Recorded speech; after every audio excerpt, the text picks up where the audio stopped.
Welcome back to Mastering the Natural World, the series where we teach ourselves how to draw people. We get a little break from anatomy and drawing people this week as we shift our focus to drawing clothes.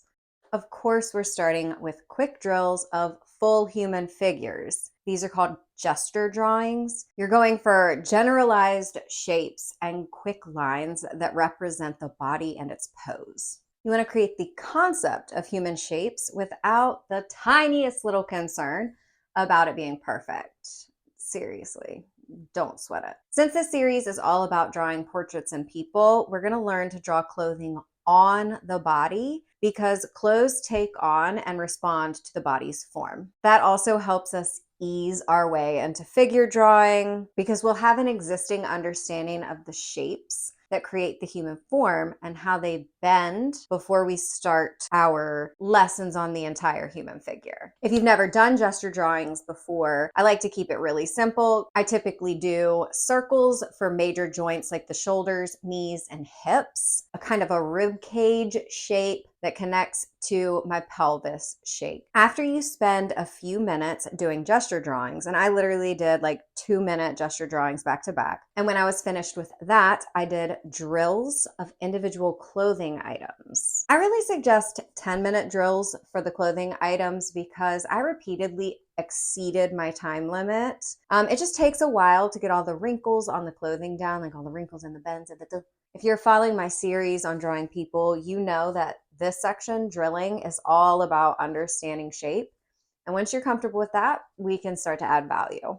Adding value to 2D shape communicates form and dimension. With clothing, value communicates a lot. Form, structure, movement, construction of the clothing, wrinkles, stretch, and in a category all their own, texture and material. The larger your drawing, the more detail we'll be able to see in the materials. So when you want to practice realism and especially hyperrealism, make sure you're drawing nice and big.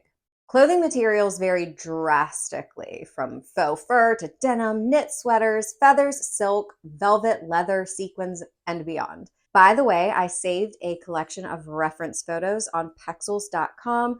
They're copyright free, so you can use them. And if you really like your work, you can sell it in the long run, which is great. But I just did a massive collection of reference photos that you can use to get started drawing without having to find a bunch of pictures before you get started. And I will link that in the description box. However, I do also want to say, if you have like a favorite clothing store or something like that, while the photos aren't copyright free, which means they wouldn't be sellable, but hey, it's just practice, so who knows anyway. A super fun way to practice drawing clothes is to draw the models on the website. I just really like doing that. That's a couple of ways to find reference photos that you might want to draw. The whole point is that drawing things that interest you helps you keep the ball rolling, which is all we really need here.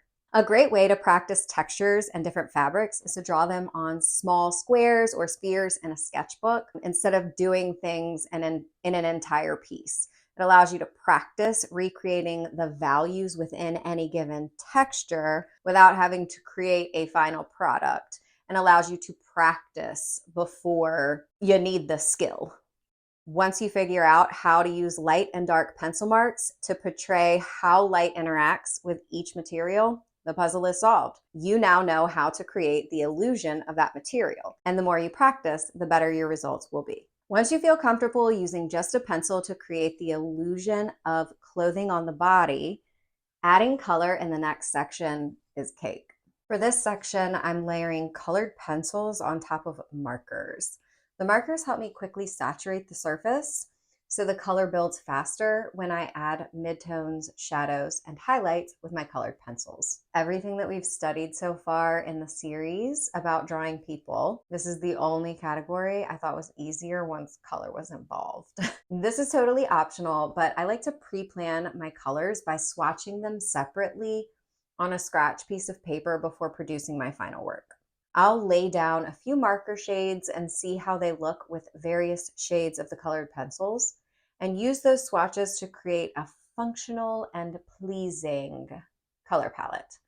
One thing I adore is using analogous colors in my shadows and highlights.